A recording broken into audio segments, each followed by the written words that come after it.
Welcome to our channel the podcast corner YT. आप सुन रहे हैं हमारी हॉरर और true crime series whispers of the unknown. हर एपिसोड एक ऐसी कहानी लेकर आता है जो आपको रात भर जगाए रखेगा, जो आपके दिल की धड़कन तेज कर देगा। आज की कहानी एक ऐसी रियल हॉरर स्टोरी है जिसके अंदर छुपा सस्पेंस इतना डरावना है कि आपको लगेगा मानो ये घटनाएं आपके आसपास ही कहीं हो रही हों। क्या आपने कभी सोचा है कि किसी हिल स्टेशन की ठंडी हवाओं और खूबसूरत नज़ारों के बीच एक ऐसा लॉज भी हो सकता है जो सिर्फ ईंट, लकड़ी और पत्थरों से नहीं, बल्कि अंधेरों से, रहस्यों से और उन आत्माओं से बना हो जो वहां कैद हैं? क्या आप कभी ऐसी जगह पर रात गुजार सकते हैं जहां हर दीवार से अजीब सी आवाज आती हो और हर खिड़की के पीछे कोई आपको घूर रहा हो? ये कहानी है एक पहाड़ी कस्बे के शिवतारा लॉज की, जहां कुछ ऐसा हुआ जिसे किसी ने सोचा भी नहीं था। और सबसे डरावनी बात ये कि ये कहानी किसी एक जगह पर खत्म नहीं होती, शायद आज भी जारी है। सन 1940 के आखिरी दिनों में उत्तराखंड की पहाड़ियों पर एक पुराना लॉज खड़ा था, शिवतारा लॉज। ऊपर से देखने पर वो ब्रिटिश कालीन इमारत जैसी लगती थी। लंबे बरामदे, भारी लकड़ी के दरवाजे और एक बड़ा फायरप्लेस। लेकिन वहां के लोग कहते थे उस लॉज की नींव सिर्फ पत्थरों से नहीं, बल्कि खून और अधूरी मौतों की है। गांव वाले अक्सर पर्यटकों को चेतावनी देते, रात को लाइट्स बंद मत करना और अगर हवा में कोई आवाज सुनाई दे तो कभी जवाब मत देना। पर सैलानी हंस देते, उन्हें लगता ये सब बस डराने की बातें हैं। लेकिन असलियत उनकी सोच से कहीं ज्यादा भयानक थी। कहानी शुरू होती है 4 दोस्तों से, अर्जुन, मीरा, कबीर और तान्या। दिल्ली से आए ये चारों दोस्त हिल स्टेशन वेकेशन पर निकले थे। उन्होंने तय किया कि इस बार किसी अलग और सेक्लूडेड जगह पर रुकेंगे। अर्जुन ने ऑनलाइन सर्च करके एक लॉज बुक किया, शिवतारा लॉज। उसने बड़े उत्साह से कहा, यह लॉज हेरिटेज वाइब्स देता है, एकदम मूवी जैसा, हम सब मजे करेंगे। शाम ढल रही थी जब टैक्सी उन्हें लॉज तक लेकर पहुंची। पहाड़ों पर धुंध उतर चुकी थी, हवा तेज थी और अंधेरा फैल रहा था। जैसे ही गाड़ी लॉज के सामने रुकी, सब कुछ पल भर के लिए खामोश हो गया। फोटो में जो लॉज उन्होंने देखा था, असलियत में वो उससे कहीं अलग और डरावना था। टूटी फूटी दीवारें, तिरछी खिड़कियां और छत के कोने से लटकती टूटी लैंप। कबीर ने हंसते हुए कहा, अर्जुन भाई, तुमने होटल नहीं भूत बंगला बुक कर दिया है। तान्या ने अर्जुन का हाथ कसकर दबाया, मुझे पहले ही अजीब वाइब्स आ रही हैं यहां से। अर्जुन हंसकर बोला, अरे तुम लोग फिल्मों जैसा सोच रहे हो, देखना अंदर से लॉज एकदम रॉयल होगा। उन्होंने भारी दरवाजा खोला। अंदर एक पुराना रिसेप्शन एरिया था, लकड़ी का काउंटर और एक बड़ा सा घंटा, लेकिन कोई रिसेप्शनिस्ट नहीं। मीरा ने आवाज लगाई, हेलो, कोई है यहां? कुछ देर बाद एक दरवाजा चरमराया और एक आदमी बाहर आया। सफेद कुर्ता, लंबे बिखरे बाल और कंधे पर पुराना शॉल। उसकी आंखों में एक अजीब खालीपन था, मानो वो इस दुनिया को नहीं, किसी और दुनिया को देख रहा हो। वो आदमी धीमे स्वर में बोला, स्वागत है आपका शिवतारा लॉज में। हमारी मेहमान नवाजी आपको हमेशा याद रहेगी। अर्जुन ने कहा, हां, रूम बुक किया था हमने। उसने एक रजिस्टर निकाला। रजिस्टर के पन्ने बहुत पुराने थे, काले धब्बों से भरे हुए। कबीर ने हल्की मुस्कान के साथ मीरा के कान में फुसफुसाया, ये रजिस्टर तो ऐसा लग रहा है जैसे खून से लिखा गया हो। मीरा ने उसे घूर कर चुप करा दिया। कमरा बड़ा था, लकड़ी के फर्नीचर के साथ, लेकिन दीवारों पर लगे पुराने ब्लैक एंड व्हाइट फोटो सबको असहज कर रहे थे। कुछ फैमिली पोर्ट्रेट्स, कुछ अकेले लोग जिनकी नजरें सीधे कैमरे पर टिकी थीं। तान्या ने पूछा, ये सब कौन लोग हैं? मैनेजर ने ठंडी मुस्कान के साथ कहा, ये सब यहां के मेहमान हैं जो कभी गए नहीं। एक पल के लिए सबके दिल में ठंडक दौड़ गई। अर्जुन ने मजाक उड़ाया, मतलब परमानेंट कस्टमर्स? रात बढ़ रही थी। सब फायरप्लेस के पास बैठकर कॉफी पीने लगे। मैनेजर खुद कॉफी लाया। उसका स्वाद अजीब था, कड़वा, मेटालिक सा। मीरा ने कहा, इसमें कुछ अजीब टेस्ट है। मैनेजर बस मुस्कुराया, ये लॉज का खास टेस्ट है। अचानक तेज हवा चली, खिड़की के शीशे कांपने लगे। दीवार से एक फोटो गिर पड़ा। उस फोटो में एक छोटी लड़की थी। उसकी आंखें बिल्कुल काली, बिना किसी रोशनी के। जैसे ही फोटो गिरा, तानिया का कॉफी कप हाथ से छूटकर जमीन पर टूट गया। सन्नाटा छा गया। कबीर ने कहा, रिलैक्स, बस हवा थी। लेकिन मीरा को कसम थी, फोटो गिरने से पहले उसने उस लड़की की आंखों को ब्लिंक करते देखा था। रात और गहरी हो गई। सब अपने अपने बिस्तरों पर चले गए, लेकिन मीरा सो नहीं पा रही थी। उसने साफ सुना कि ऊपर वाले कमरे से फुटस्टेप्स आ रही थीं, धीरे धीरे, जैसे कोई हॉल में टहल रहा हो। उसने अर्जुन को जगाया, सुनो, कोई ऊपर चल रहा है। अर्जुन ने कहा, शायद मैनेजर होगा, तुम सो जाओ। लेकिन फुटस्टेप्स इतनी साफ थीं, मानो कोई उनके कमरे के ऊपर ही हो।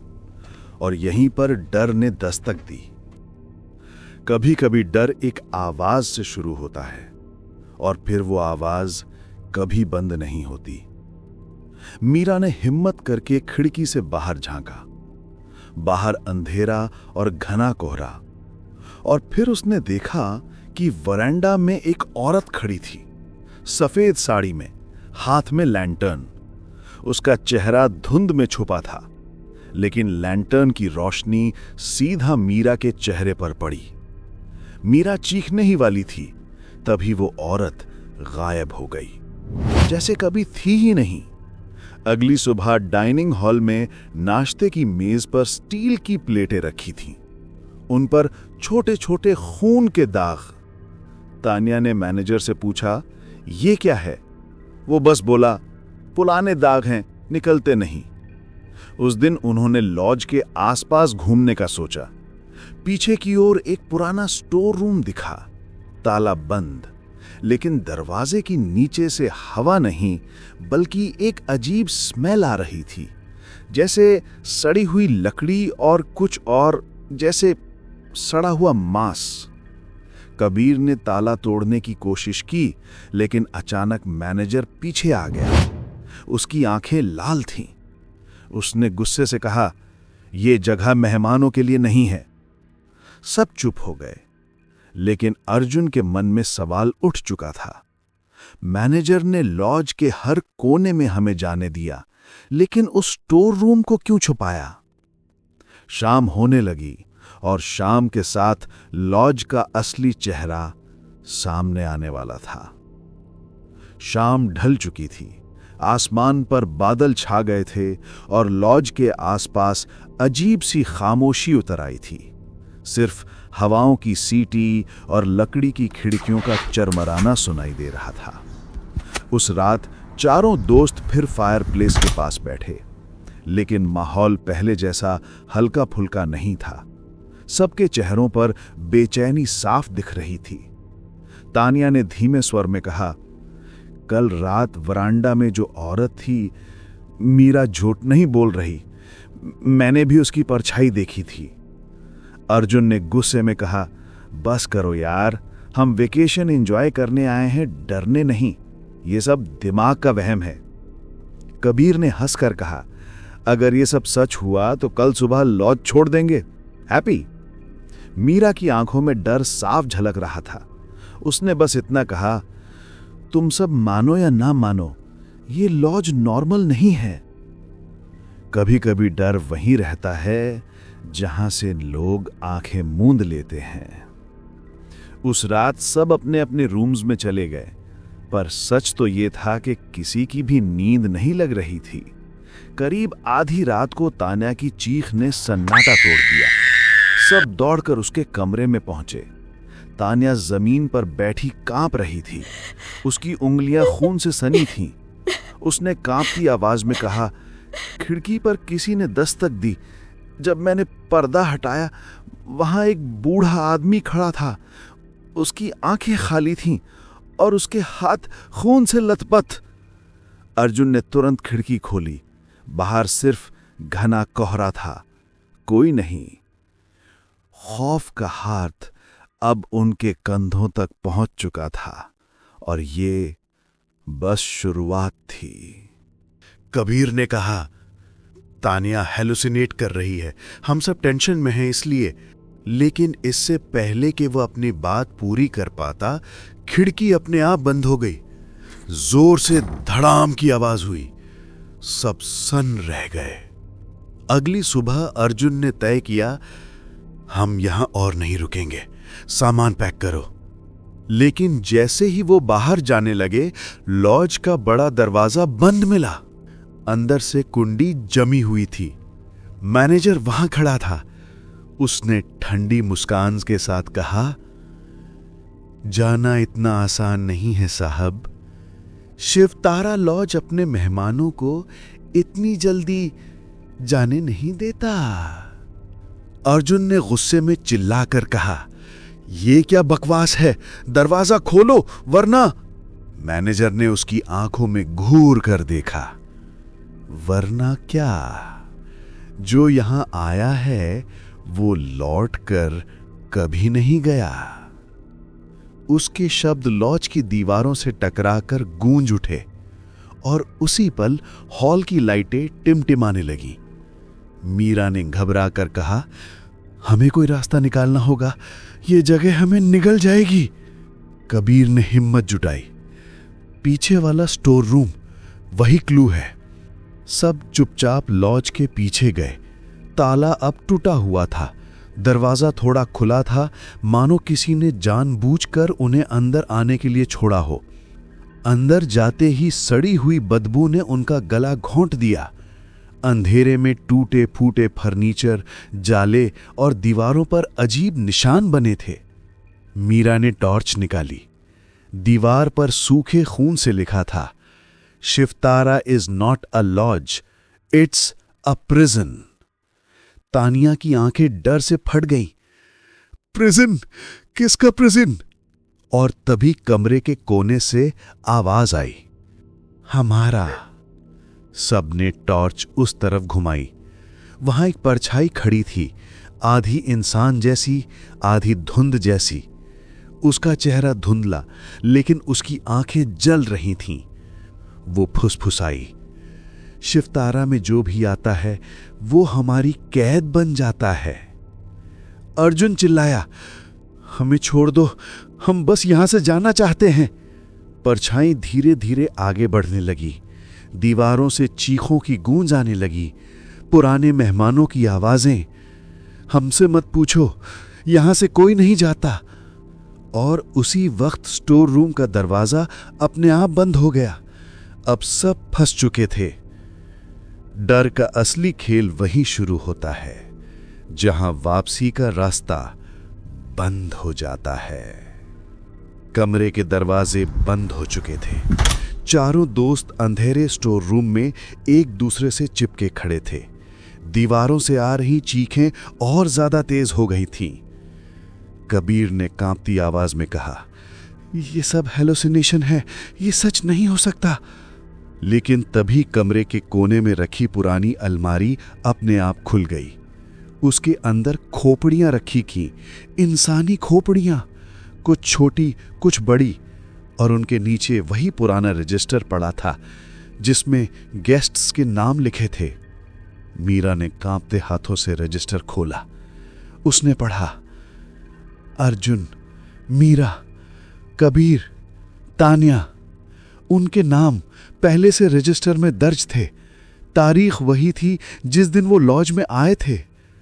तानिया की चीख गूंज उठी, ये कैसे पॉसिबल है? हमने तो कल साइन किया था। और तभी पीछे से लॉज का मैनेजर हंसता हुआ आया। उसकी हंसी अंधेरे को चीर रही थी। तुम समझे नहीं, जो यहां आता है उसका नाम पहले से लिखा होता है। तुम सब सिर्फ रिचुअल पूरा करने आए थे। शिवतारा लॉज जिंदा है और ये तुम्हें अपने अंदर समा लेगा। अर्जुन ने गुस्से में कहा, हम तुम्हें ऐसा नहीं करने देंगे। उसने पास पड़ी लकड़ी की छड़ी उठाई और मैनेजर पर हमला करने दौड़ा। लेकिन जैसे ही उसने वार किया, मैनेजर धुएं में बदल गया। उसकी हंसी पूरे कमरे में गूंज रही थी। मुझ पर वार करोगे? मैं तो सिर्फ केयरटेकर हूं, असली मालिक तो ये लॉज है। अचानक पूरी इमारत हिलने लगी। दीवारों से खून टपकने लगा। फर्श पर दरारें पड़ गईं और उनमें से हाथ निकलने लगे। सड़े गले, झुलसे हुए हाथ जो दोस्तों की टांगे पकड़ रहे थे। तानिया गिर पड़ी, उन हाथों ने उसे पकड़ लिया। वो चीखती रही, बचाओ, मुझे खींच रहे हैं। मीरा और कबीर ने उसका हाथ पकड़ा, लेकिन ताकत इतनी थी कि धीरे धीरे तानिया दरार में खिंचती चली गई। उसकी चीखें गूंजती रहीं और फिर अचानक सन्नाटा। अर्जुन और मीरा सदमे में खड़े थे। कबीर की आंखों से आंसू बहने लगे। हम कुछ नहीं कर पाए। तभी दीवार पर फिर से खून से लिखा शब्द उभरा, 1 by 1। मीरा कांपती आवाज में बोली, मतलब अब अगला कोई और होगा। तीनों दरवाजा तोड़ने की कोशिश करने लगे। अचानक दरवाजा अपने आप खुल गया। बाहर हॉलवे अंधेरे में डूबा हुआ था। वे भागते हुए बाहर निकलने लगे, लेकिन हॉलवे लंबा होता गया, अनंत सा।